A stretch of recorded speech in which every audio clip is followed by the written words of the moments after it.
tahanan ito na patuloy niyang ibinabahagi sa inyo, sapagkat dito niya kayo bibigyan ng pag-ibig.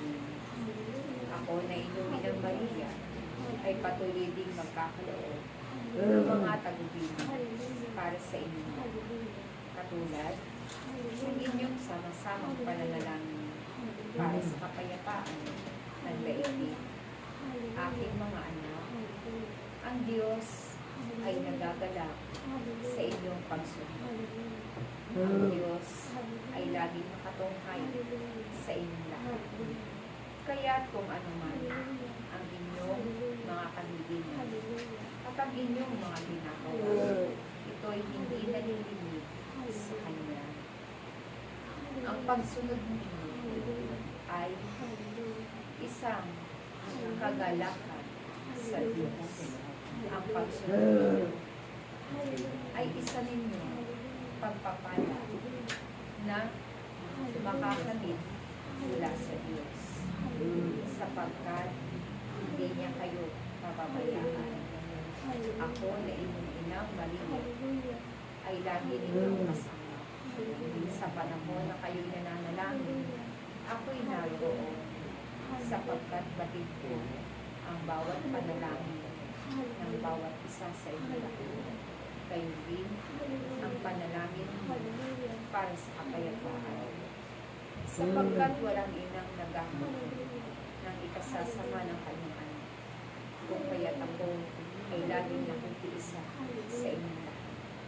Aking mga anak, huwag kayong mag-alala sa panahon ito. Lagi kayong sinasamahan ng mga anghel na itinalaga ng Diyos para kayo ay gabayan. Huwag kayong mag-alala sa inyong mga hanay, sapagkat ang Diyos ay saganang magbigay sa kanyang mga anak na papapagpag-ibig at gayon din ang pagsunod. Kaya naman, ako na inyong Inang Maria ay patuloy na mananalangin sa Diyos na kayo'y huwag niyang pabayaan. Patuloy na kayong ingatan upang nang sa ganon, patuloy kayong makapagluon. Ang buhay ninyo dito ay maialay ninyo sa Diyos. Ang paglilingkod ninyo sa inyong kapwa ay mayroong kalaki na gantimpala sa Diyos. Kung kaya't, kung anuman ang kaya ninyong gawin sa bawat isa, ito ay inyong pagsikapan, sapagkat ang tao laging marunong umunawa sa pangangailangan ng bawat isa ay siyang gagantimpalaan ng Diyos hanggang sa kanyang kaharian.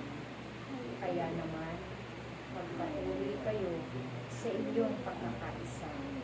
Ang pananalangin ninyo ay lagi ninyong dalhin, sapagkat ito ay isang napakalaking tulong para sa lahat, para sa inyong pamilya, para sa inyong tahanan. Nawa kayo ay patuloy na magmakalan, sapagkat ito ang ipinagpapagpili ng Diyos sa inyong lahat. Kung nais ninyo na kayo ay pagpalain ng Diyos, patuloy kayong magpakababa at patuloy kayong sumunod sa kanyang kalooban. Patuloy kayong mag-alay ng inyong sarili upang nang sa gabi ang buhay ninyo ay palawigin pa ng Diyos. Maraming salamat, aking mga anak. Ako ay narito at ako ay kasama ninyo. Salamat. Praise Him. Praise Him.